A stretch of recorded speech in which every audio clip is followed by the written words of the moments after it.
तो सत्ता की शुरुआत में एक ऐसी घटना का जिक्र करते हैं जिसमें ट्रेन में सवार सैकड़ों लोगों को एक साथ मारने का प्लान था। एक एक यात्री के हत्या का षड्यंत्र था, लाशों का ढेर लगाने की साजिश थी, पूरे इलाके को लहूलुहान करने का इरादा था।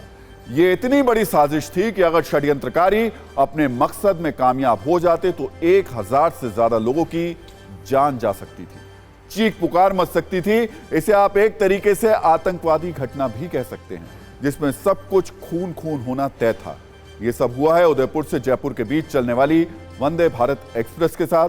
100 किलोमीटर प्रति घंटे से ज्यादा की रफ्तार में चल रही वंदे भारत एक्सप्रेस को पलटने का प्लान था। वंदे भारत एक्सप्रेस पर पहले भी पत्थरबाजी हुई है, कई मामलों को शरारत कहा गया, लेकिन यह शरारत नहीं है। सैकड़ों लोगों को मारने की प्लानिंग शरारत नहीं हो सकती, ये एक सोची समझी आतंकवादी हरकत थी। ये वो क्रूर लोग हैं जिनको सैकड़ों लोगों की हत्या में मजा आएगा, इसलिए ये ऐसा करते हैं। यही सोच आतंकवादियों की भी होती है, जिनके लिए सैकड़ों लोगों की जान की कोई कीमत नहीं होती। ऐसी प्लानिंग करने वाले, ऐसी सोच रखने वाले और इसे अंजाम देने वालों को आज सख्त मरम्मत की जरूरत है। इसलिए हम आज इस खबर के लिए आपको सत्ता की वर्कशॉप में लेकर चलते हैं, जहां इनके क्रूर कलपुर्जों को तसल्ली बख्श तरीके से कसा जाएगा, इनकी मरम्मत की जाएगी। और यह खबर आज बहुत ज्यादा महत्वपूर्ण है, इसे आज बिल्कुल मिस मत कीजिए। जो हुआ है उस ट्रेन की पटरी के साथ, जब आप तस्वीरों में उसको देखेंगे तब आपको पता चलेगा और आप खुद कहेंगे कि यह कुछ शरारत नहीं हो सकती है।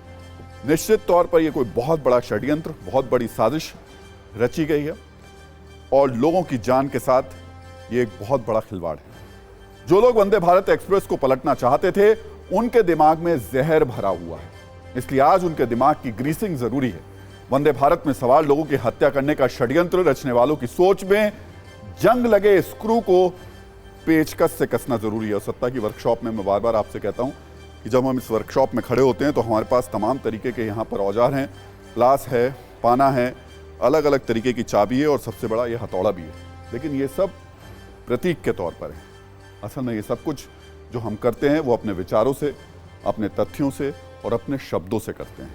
सबसे बड़ी बात हम आपको बता दें, इस मामले में जिनके मन में लोगों की हत्या का विचार आया, उनके जहरीले मंसूबों पर अब हथौड़ा चलाना जरूरी है।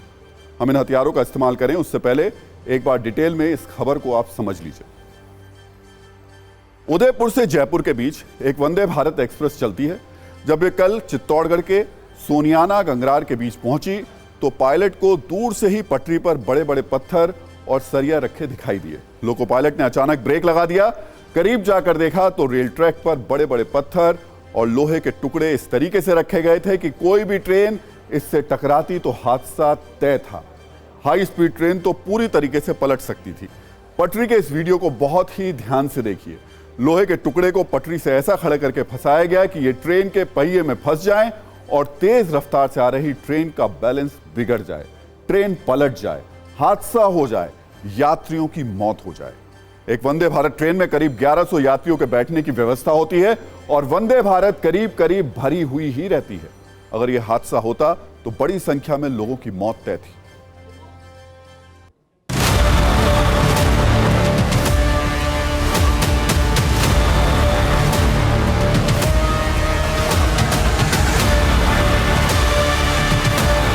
पत्थर दिखे और हमने इमरजेंसी मार के गाड़ी को खड़ी कर दिया। हमारे रेल और क्या क्या था? लोहे के कुछ किले फंसा रखे थे, किले फंसा रखे थे। लोको पायलट ने सूचित किया कि गंगरार और सोनियाना के मध्य, जो कि अजमेर मंडल में है और चित्तौड़गढ़ डिस्ट्रिक्ट में आता है, वहाँ पे ट्रैक के मध्य 1 फीट की लंबी रॉड रखी हुई है और ट्रैक पे कुछ बलास भी रखे हुए हैं।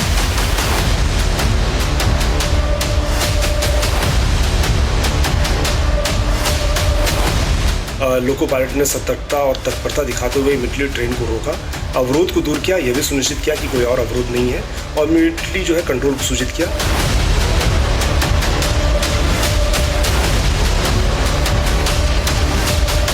जो असामाजिक तत्व और कुछ शरारती तत्व जिन्होंने ये कार्य किया है, इनके खिलाफ जांच की जाएगी और इस जांच के उपरांत जो भी दोषी होंगे उनके खिलाफ सख्त कार्रवाई की जाएगी।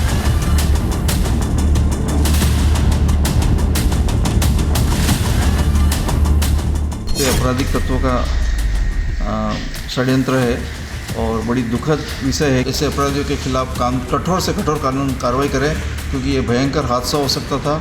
देश के लिए ये बड़ा दुर्भाग्यपूर्ण घटना हो सकती थी।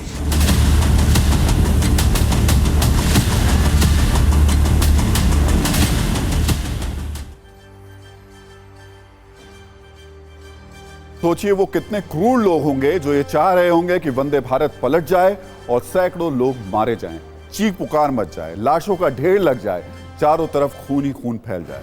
इसे आप सीधे सीधे आतंकवादी घटना भी कह सकते हैं। आतंकवादी घटना वैसे होती क्या है? उसका मकसद होता है बिना कारण निर्दोष लोगों की हत्या करना। पटरियों पर सरिया रखने वाले भी तो लोगों को मारना ही चाहते थे। आतंकवादी क्या चाहते हैं? सबको मार देना। रेल ट्रैक पत्थर पर रख करके, जो पत्थर रखे गए रेल ट्रैक पर, वो लोग भी यही कर रहे थे। आतंकवादी बम धमाका करते हैं, इसमें सैकड़ों लोग मरते हैं। जो लोग पटरियों को नुकसान पहुंचा रहे हैं वो भी पूरी ट्रेन को उड़ाना ही चाहते थे। इसलिए वंदे भारत एक्सप्रेस के साथ जो हुआ उसे हम आतंकवादी घटना ही कहेंगे। जिन लोगों ने किया वो आतंकवादी थे। आप भले ही उसे कुछ भी कहें, लेकिन उनका मकसद आतंक फैलाना ही था। वैसे वंदे भारत एक्सप्रेस के खिलाफ रची गई साजिश में राजनीतिक एंगल से भी जांच की जा रही है। सूत्रों से मिली जानकारी के मुताबिक प्रधानमंत्री नरेंद्र मोदी की रैली वाले इलाके में वंदे भारत एक्सप्रेस और इसमें सवार यात्रियों को नुकसान पहुंचाने की साजिश हो सकती है। घटना सुबह करीब 10 बजे हुई। दिन में प्रधानमंत्री मोदी की रैली थी। रैली से पहले हादसा कराने का यह प्लान हो सकता है। सूत्रों के मुताबिक इस एंगल से भी जांच हो रही है कि कई बार बच्चे खेल खेल में ट्रैक पर पत्थर रखते हैं, लेकिन इस बार ट्रैक पर सरिया फंसाना किसी बड़ी साजिश की ओर इशारा करता है। जिस समय लोको पायलट को ट्रैक पर पत्थर दिखा, ट्रेन की रफ्तार 90 किलोमीटर प्रति घंटा थी। लोको पायलट ने 350 मीटर पहले ही ट्रेन को रोक दिया। जानकारी के मुताबिक वंदे भारत एक्सप्रेस को जिस तरीके से अचानक रोका गया, यदि कोई और ट्रेन होती तो शायद वो डिरेल हो गई होती। क्योंकि वंदे भारत एक्सप्रेस ट्रेन में खास तरीके का ब्रेक है, जिसकी वजह से ट्रेन तेजी से रुक पाई। अभी तक इस मामले में किसी की गिरफ्तारी नहीं हुई है, लेकिन इसे बड़ी साजिश मानकर जांच की जा रही है। वैसे यह पहली बार नहीं है कि वंदे भारत को इस तरीके से नुकसान पहुंचाने की साजिश हुई हो। 2019 के ट्रायल से लेकर जून में जारी आंकड़ों के मुताबिक वंदे भारत पर 100 से ज्यादा हमले हुए हैं। अगर आंकड़े देखें तो वंदे भारत एक्सप्रेस ट्रेन पर अब तक 210 से ज्यादा बार पत्थरबाजी हो चुकी है। 2019 में जब पहली वंदे भारत चली थी तो पत्थरबाजी के 28 मामले दर्ज हुए थे। 2023 में अप्रैल तक में 93 केस दर्ज हुए, जिसमें 63 लोगों को गिरफ्तार किया गया। कुल मिलाकर देखें तो अप्रैल तक 106 से ज्यादा लोगों को गिरफ्तार किया जा चुका है। रेलवे को नुकसान पहुंचाने के मामले में धारा 153 के तहत एक्शन भी हो रहा है। इसमें पत्थरबाजों को बिना वारंट के गिरफ्तार करने की आजादी है और जमानत भी नहीं मिलती है। दोषी पाए जाने पर 5 साल की सजा हो सकती है। और अब सत्ता की वर्कशॉप में मरम्मत से निकले 3 मैसेज भी आपको बता देते हैं। पहला मैसेज, ट्रेन को पलटने की साजिश को आतंकवादी घटना वाली साजिश के एंगल से जांच होनी चाहिए। दूसरा मैसेज, जो लोग वंदे भारत एक्सप्रेस का किसी ट्रेन को टारगेट करते हैं उनका तसल्ली बख्श तरीके से इलाज होना चाहिए, यानी कड़ी कानूनी कार्रवाई और जुर्माना होना चाहिए। तीसरा मैसेज, उन लोगों के लिए जिनके आसपास ऐसे लोग रहते हैं, अगर ये क्रूर और आतंकवादी मानसिकता वाले लोग आपके आसपास हैं तो पुलिस को बताइए, जांच में सहयोग कीजिए। ऐसे लोगों को कानूनी मरम्मत की सख्त जरूरत है। तो हम ऐसे लोगों को जो कि देश के खिलाफ में इस तरीके की साजिशें रचते हैं, लोगों के खिलाफ इस तरीके की साजिशें रचते हैं, उन लोगों को सत्ता की वर्कशॉप में लेकर आते रहेंगे। लेकिन ये घटना बहुत ही ज़्यादा ना सिर्फ परेशान करने वाली है बल्कि सतर्क करने वाली भी है, क्योंकि इस देश में लाखों लोग रोज़ाना ट्रेन से सफ़र करते हैं।